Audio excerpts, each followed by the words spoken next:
कौनु कौनु काई कांदुचु मिनी मोर सब स्वप्न सरीगला मु भल पाठ पढ़ी बोली बापा माँ आमको भुवनेश्वर सहर में एते खर्च करी पाठ पढ़ाउथिले मोर आज रिजल्ट बाहरिछि कोन एइ जानछु ना मु फेल हे जाइछि कौन कहूचु तू एते परिश्रम करूथिलु भल पढुथिलु कौन हेछि जे मिछ कथा तू परीक्षा भल हेछि बोली मते एमिति जोक करूछु एमिति काई कांदुचु कहलु हाँ रे मिनी मोर दुईटी पेपर रे बहुत कम मार्क आछि आ मु फेल हे जाइछि आ आगु मु किछि करि परिबिनी एइटी मोर सब शेष हो गेला मिनी बापा माँ भी मते बहुत रागिबे गाली करिवे भलो पाइबेनी मु ताकू मो केमति देखाइबे कहलु मु निश्चय किछि कर देबी आ बचिबा को इच्छा नै मोर सांग माने सब आगे जिबे समस्त मोटो आगु को चल जिबे समस्त बड़ बड़ चाकरी करिवे आउ मु देखिलु फेल हे जाइछि कोम करि भविष्य रे छी छी मते जमा भल लागुनी मु गोटे खराब पिला मो दे गोटे परीक्षा रे भी भल हे पला नै आउ एते बड़ बड़ स्वप्न कोन देखिबी ना बापा माँ समस्ते मते बहुत घृणा करिवे मते बहुत कष्ट लागुछि मेनी को कहलु भाई तू जमा काम ना तो कांद बंद करू मो मां को फोन लगाउछि अच्छा ठीक अछि मु फोन लगाउछि तू जमा काम ना भाई सब ठीक हे जीव तू त मोर सबठारो भल भाई कोन एमिति कांदुछु जे एई ने रिंग हेलानी तू सिना मते बुझाई कहबा कथा हो बाबू मु मां को फोन लगाइछि तू कांदना आमे कथा हेउछु देखिबो आपको बापा मां केबे भी गाली करिवेनी आमे तो पाठ पढुचे जदी किछि गड़बड़ होला तेबे होई गेला आ एमिति अधिया होई कांदिया बड़ भल लागुचे भाई मां फोन उठैलेनी मु कथा हेउछि रह हेलो हेलो मां नमस्कार आज तमे आसुछ त हाँ हाँ मां आमे तो बापा का सहित आज भुवनेश्वर आसुछु राति रे पहुंचीबु मुन्ना भाई कौन करूची तुमे सब भलरे अछ त मां तुमे जानिछ मुन्ना भाई रे परीक्षा बड़ बाहरिची से खाली व्यस्त हे कांदुची सकाळ जमा किछि भी खाइनी कहूची कोन करि देबो बोली कोन हेची मुनार कांदुची काहे की देलु ताको फोन दे मो सहित कथा कराई दे भाई मां को सहित कथा ही जा मुन्ना बेटा तोर कोन हेची मुन्ना बेटा तू कांदुछु जे मते कहिबनी कहिलु कोन असुविधा हेची कह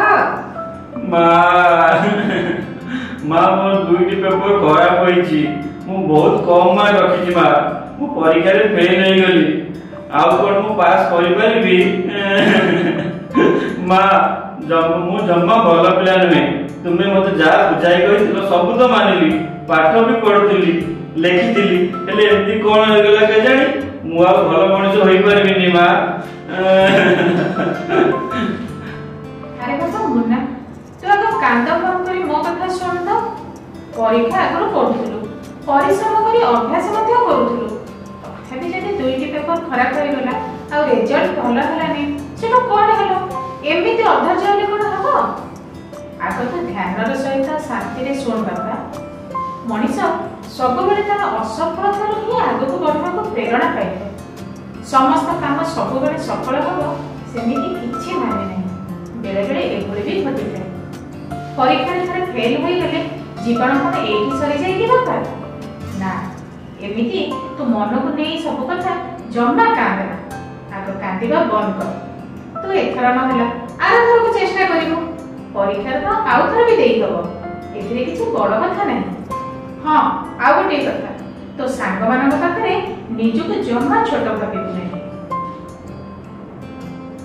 बुझिलो ना ये दुनिया का बहुत बड़ एठारे केवल जे पाठ पढ़ी की चाकरी करिले जे बड़ मनीष होती से कथा जम्मा नुहे सबुठारु बड़ कथा होला पाठ पढ़ी आमे मनीष भले मनीषटिए हेबा आ रोजगार तो चाकरी बिना अन्य क्षेत्र रे भी करा जाय परिबो केते प्रकारर काम अछि एमिति व्यस्त होई किछि ओलटा पलटा भाबिबा जम्मा उचित नुहे आ गोटे कथा सुनिछो हमर पूर्वतन राष्ट्रपति डॉक्टर एपीजे अब्दुल कलाम ସେ ଏକ ଗରିବ ପରିବାରରେ ଜନ୍ମଗ୍ରହଣ କରିଥିଲେ। ସେ ମଧ୍ୟ ପାଠ ପଢିବା ପାଇଁ ଅନେକ ସଂଘର୍ଷ କରିଥିଲେ। ଅନେକ ମହାପୁରୁଷ ମଧ୍ୟ ଅଛନ୍ତି ଯେଉଁମାନେ ଆମ ପାଇଁ ଏକ ଉଦାହରଣ ସୃଷ୍ଟି କରିଛନ୍ତି, ଯେଉଁମାନେ ବାରମ୍ବାର ଅସଫଳ ହୋଇ ମଧ୍ୟ ନିଜ ଲକ୍ଷ୍ୟ ପଥରେ ଆଗେଇ ଯାଇଛନ୍ତି, କେବେ ହାର ମାନି ନାହାନ୍ତି। ଆଉ ଆମମାନେ ସେଇମାନଙ୍କୁ ଉଦାହରଣ ଦେଉଛେ। ହଁ ବେଟା, ମୁଁ ଆଜି ତୋର ବାପାଙ୍କ ସହିତ ଭୁବନେଶ୍ୱର ଆସୁଛି, ରାତିରେ ପହଞ୍ଚିବି। ଶୁଣ, ଶୀଘ୍ର କିଛି ଖାଇଦେଇକି ଘର ଦ୍ୱାର ସଜେଇ ରଖ। ମୁନିକି କହ ସେ ତତେ ସାହାଯ୍ୟ କରିବ। ଆଉ ଜାଣିଛୁ, ମୁଁ ତୋର ପ୍ରିୟ ଗିଟାରଟାକୁ ମଧ୍ୟ ସାଙ୍ଗରେ ଆଣିଛି। ଏଥର ତୋର ଗିଟାରର ଧୁନ୍ ଆଉ ସଙ୍ଗୀତ ନିଶ୍ଚୟ ଶୁଣିବି। ଆମେ ସମସ୍ତେ ସମୁଦ୍ର କୂଳକୁ ଯାଇ ଗିଟାର ବଜାଇ ଗୀତ ଗାଇବା, ଖୁବ୍ ମଜା ହବ। ତାପରେ କଣ କରିବା ଜାଣିଛୁ? ତାପରେ ମାମୁଁ ଘରକୁ ସମସ୍ତେ ମିଶିକି ଯିବା, ଗୋଟେ ସପ୍ତାହ ରହିକି ଖୁବ୍ ବୁଲିବା। ତୁ ଜମା ସେ ପରୀକ୍ଷା ଆଉ ଖାତା ନେଇ ବସିଯାନା, ଜମା ବ୍ୟସ୍ତ ହନା, ଏକଦମ ଖୁସିରେ ରହ। ତୁ ଗୋଟେ ଭଲ ମଣିଷ ହୋଇଯା ବେଟା, ଏତିକି ମୋର ଆନନ୍ଦ ଆଉ ତତେ ଆଶିଷ। ହଁ, ତୁ ରାତିରେ ବୁଲୁ ଅଙ୍କଲଙ୍କ ସହିତ ଷ୍ଟେସନ ଆସିବୁ, ମିଶିକି ଯିବା। ମୁଁ ତାକୁ ଫୋନ କରି ତୁମକୁ ଷ୍ଟେସନକୁ ଆଣିବା ପାଇଁ କହିଛି। ଠିକ ଅଛି? ଖୁସିରେ ରହ ବାପା। Love you, bye. ଦେଖିଲେ ଭାଇ, ତୁ ବାପା ମାଙ୍କୁ ଭୁଲ ବୁଝୁଥିଲୁ। ସେମାନେ ଆମକୁ ସବୁବେଳେ ଭଲ ବାଟ ଦେଖାଇଥାନ୍ତି।